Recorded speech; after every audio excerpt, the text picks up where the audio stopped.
Información, diálogo y análisis con nuestros invitados. 6 de la tarde en punto, 18 horas en punto, y a esta hora le damos la bienvenida al ingeniero Luis Calero. Él es experto en materia de hidrocarburos. Precisamente le habíamos invitado para conversar del tema Sacha, sí, de lo que ha pasado en las últimas horas al respecto. Pero quisiera empezar con esto último que Jorge nos daba cuenta en la lectura de noticias. Bajan las gasolinas, lo ha confirmado la Cámara Nacional de Distribuidores de Derivados de Petróleo. Ingeniero Calero, buenas tardes, bienvenido a los micrófonos de Radio Municipal. Arranquemos con esto. ¿Esta decisión o esta consecuencia sobre el precio de los derivados de petróleo en nuestro país es consecuencia de la tendencia a la baja que está teniendo el petróleo en el mercado internacional? Hola, buenas tardes, gracias por la invitación y un saludo a los oyentes de esta prestigiosa emisora. Una pequeña corrección, yo no soy ingeniero. Jorge al lado le puede decir que soy. Abogado. Mire, Sí. mire, bienvenido, doctor. El asunto es este. Soy Luis Calero simplemente. Sí. Mire, el asunto es tan sencillo como esto. Obviamente que uno de los componentes de los precios, de los costos de los derivados del petróleo en el Ecuador es el componente, los derivados importados, el costo de la importación de derivados. Y otro de los componentes debe ser, obviamente, el costo de producción local, solo que a algunos se les ocurrió, en definitiva, inclusive en el costo de producción local, incluir precios internacionales del crudo, lo cual desde mi punto de vista es incorrecto. Pero entonces, mensualmente las fluctuaciones del precio internacional, tanto del petróleo como de los derivados que importamos, obviamente que tienen sus repercusiones en los precios internos, en los precios de venta interna. Hay una fluctuación en este momento. En estos días estamos con el crudo a la baja, pero hace pocos días el asunto era totalmente diferente, ¿sí? Y por el contrario, el crudo había subido algunos dólares, pero bien, inclusive aquí intervienen asuntos de carácter político. Y ese un componente que al parecer atraviesa hoy todos los temas. Vamos ahora entonces a lo ocurrido con la fallida adjudicación del campo Sacha. Hoy, más temprano, en la etapa del comentario con Jorge, conversábamos un poco, ¿no? Esto es producto de que en efecto no lograron conseguir los 1.500 millones de dólares, o haberles puesto el plazo era precisamente para buscar que se caiga la adjudicación. Luis, arranquemos con eso. A ver, mire, yo creo que esto cae un poquito dentro de la especulación, ¿sí? Pero se puede especular con algunos elementos de juicio. Consideré en un primer momento que se trataba de buscar una salida honrosa, entre comillas, a un embrollo que se había creado el gobierno y que le estaba costando muy caro, especialmente con miras a las elecciones. Porque aquí hay que ir combinando todos los tiempos institucionales, procesales, judiciales, administrativos, con los tiempos electorales. Creo que no vamos a ser tan ingenuos en pensar que no está de por medio esa circunstancia. Esa es una posibilidad. Sin embargo, yo he sostenido y todavía no descarto que para mí este fallido, este fallido proyecto obedecía a una incursión del capital financiero internacional. Porque de la noche a la mañana nadie puede conseguir 1.500 millones para colocar en un país con un riesgo elevado y así porque sí. Yo sostengo, es mi percepción de que esto viene cociéndose desde hace algún tiempo, esta posibilidad. Y aquí es el capital financiero internacional el que interviene y ellos utilizan determinados biombos, ¿sí? Para poder intervenir. Y qué mejor que intervenir en el Ecuador, colocar 1.500 millones con la posibilidad de recuperar 3.000, 3.500 o 4.000, pero fundamentalmente con la garantía de la producción del mejor campo petrolero que tiene el Ecuador. Entonces, mi percepción por lo menos era esa, de que existía esta intencionalidad del capital financiero internacional, como ya había hecho en otros proyectos su presencia, porque nadie puede, ni que el uno pone 600 y el otro 900, sí, pero son cantidades significativas que las empresas como tales, y peor aún estas pequeñas subsidiarias, no disponen a veces ni para pagar los sueldos del personal. Pero eso precisamente, doctor Calero, lo que usted cita de las subsidiarias que no tienen el recurso económico suficiente, no genera dudas porque se entiende que estas empresas son fuertes y tienen un fuerte capital y no sería nada difícil para ellos conseguir 1.500 millones de dólares. ¿Allí no hay algo extraño? Bueno, mire Jorge, la empresa grande hablaríamos de Sinopec Matriz. Ajá. Porque si hablamos de la otra socia, la canadiense, no parece que es ni siquiera pequeña, ¿sí? Pero yo digo aquí las subsidiarias, porque las matrices, la matriz de Sinopec no ha salido a decir de esta boca es mía respecto de este proyecto. Apenas creo que hubo por ahí algún comunicado de no sé, de la embajada. ¿No es cierto? Sí. Pero en términos muy generales, y ellos recalcaban que la práctica suya es actuar respetando el marco jurídico. Yo decía, caramba, qué bien que hacen mención a eso, porque lo que menos ha hecho este consorcio es proponer un proyecto, proponerle un negocio al Estado ecuatoriano respetando la Constitución y la ley. Lo que menos ha hecho es eso. ¿Por qué digo esto? Mire usted, vamos a partir en primer lugar que el artículo 226 de la Constitución establece con absoluta claridad que las instituciones y los funcionarios públicos pueden hacer única y exclusivamente lo que la Constitución y la ley les permiten. No pueden irse más allá de ello. Pues bien, el artículo 316 de la Constitución que establece las posibilidades de delegación de los sectores estratégicos, porque el 313 reserva para el Estado, entre otras competencias, la gestión de los sectores estratégicos y servicios públicos. El 316, establece la posibilidad de delegación excepcional en los casos establecidos en la ley, pero exclusivamente para la iniciativa privada y la economía popular solidaria. En modo alguno, la Constitución en el artículo 316 permite la delegación a empresas estatales extranjeras. Insisto, el 316 dice que podrá delegarse excepcionalmente a empresas privadas o iniciativa privada y a la economía popular solidaria. Y no está permitiendo la delegación a empresas públicas extranjeras. O sea, que era contradictorio. A subsidiarias de eso. Pero por supuesto, por ahí comienzan las inconstitucionalidades. Pero en ese marco, Luis, y con todas las observaciones que usted bien acaba de apuntar, ¿no? Que solo son la punta del ovillo, porque luego van apareciendo muchas más, ¿no? Sí, porque tengo unas 10 más. Sí, y pero con esas observaciones iniciales, ¿no? En el gobierno incluso decidieron adjudicar, ¿no? Y luego, 8 días después, o 9 o 10 días después, resulta que esa adjudicación la desadjudican, porque es lo que ha ocurrido. Y hay quienes, expertos en materia, en derecho, en este tipo de materias, dicen, oigan, esto incluso también le puede ganar una demanda al país. Y uno se pregunta, ¿cuál es el afán de casi fregarla, pero en la desfregada también generar consecuencias negativas? Así es.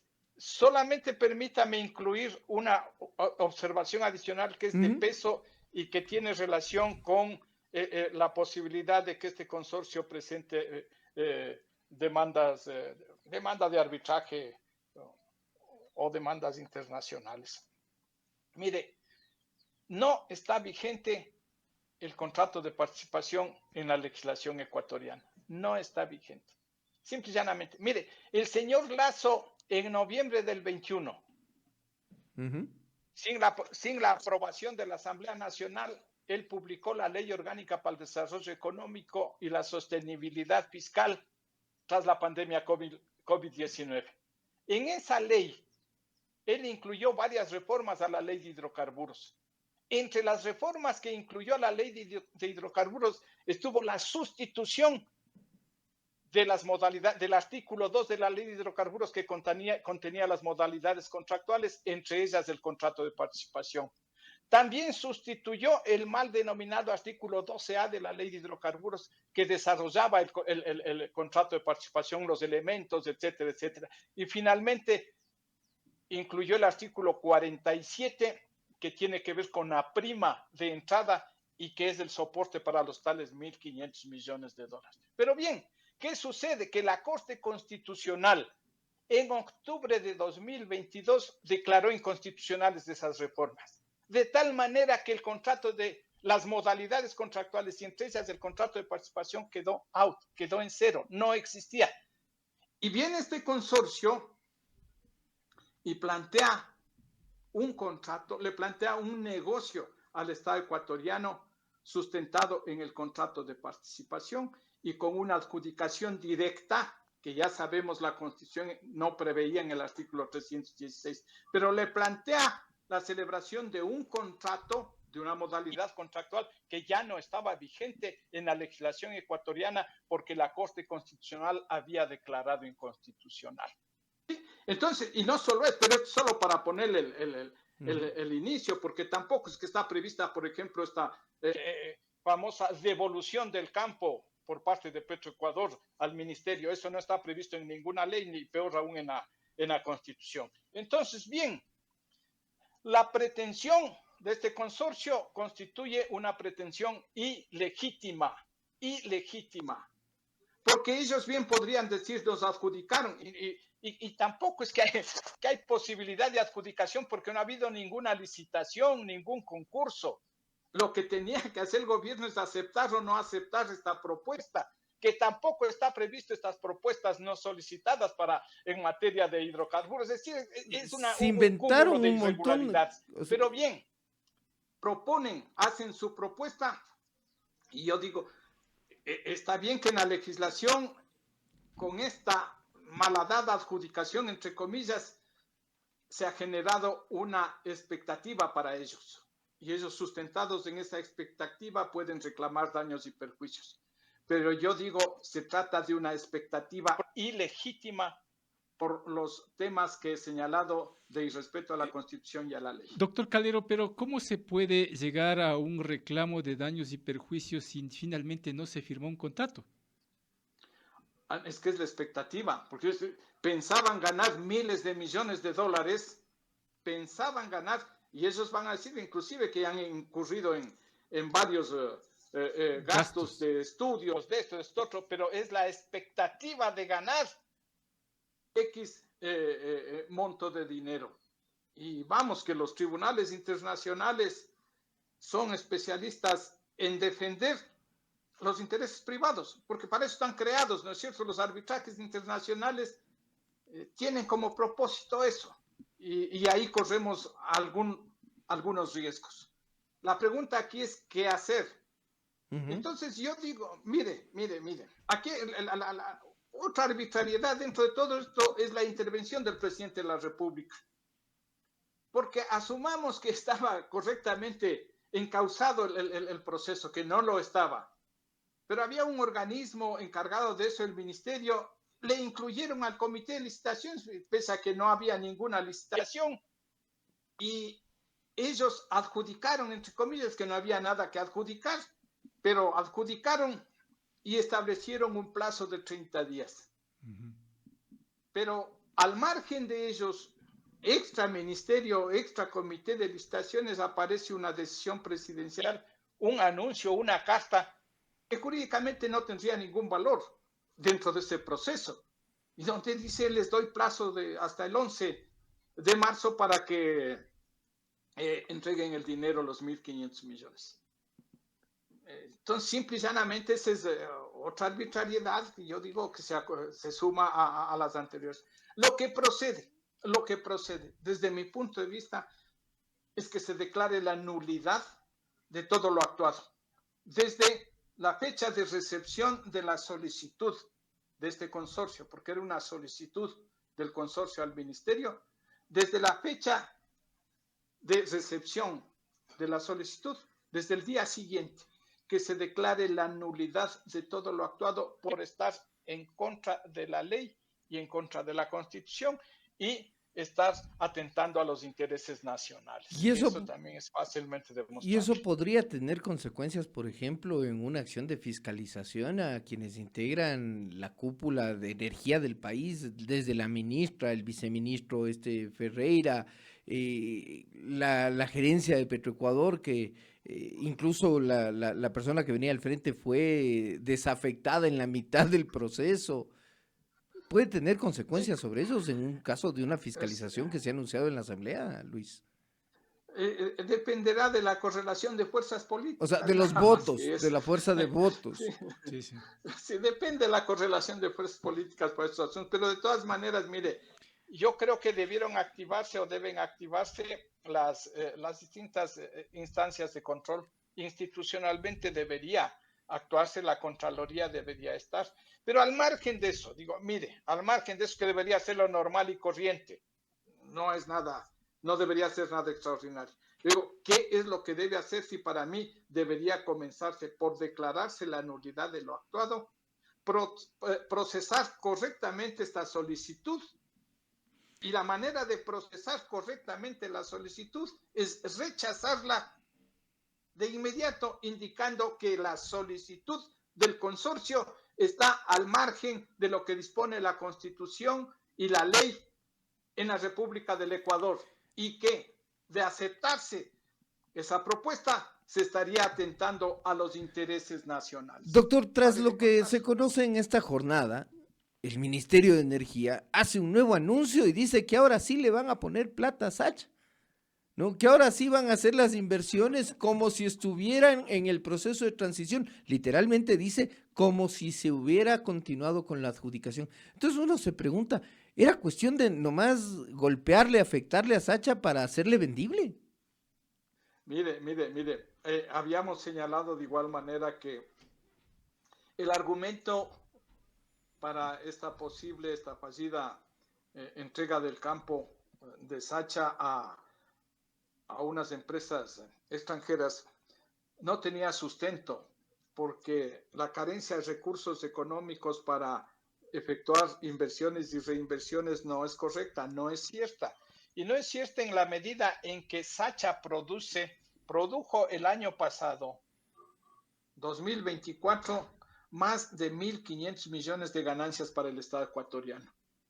Y si estos caballeros estuvieron planteando en promedio inversiones en el orden de los 80 y piquillo de millones de dólares anuales, mire usted que la operación a cargo de Petroecuador estuvo generando utilidades sobre los 1.500 millones.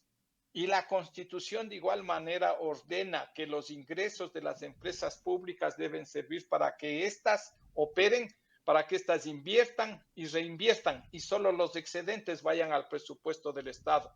Y entonces, ¿cómo no entregarle 200 millones si es lo que necesita para mantenimiento, para reacondicionamientos? Y los reacondicionamientos van a permitir el incremento de la producción. No hay que olvidarse que Sacha, a cargo de Petroecuador, ya estuvo sobre los 80,000 barriles en junio del año pasado. Y entonces, si cumplimos estrictamente lo que dice la Constitución y la ley, y le otorgamos a la empresa los recursos adecuados, con los controles, con la eficiencia que debe existir, no habría necesidad de nada de esto. Pero, doctor, ¿es posible llegar a incrementar la producción con una inversión de importantes recursos económicos y superar el techo de los 100,000 barriles diarios, por ejemplo? Mire, hay varios planes, yo conozco varios planes que se han presentado en algunas administraciones anteriores por parte de ingenieros, de técnicos nuestros.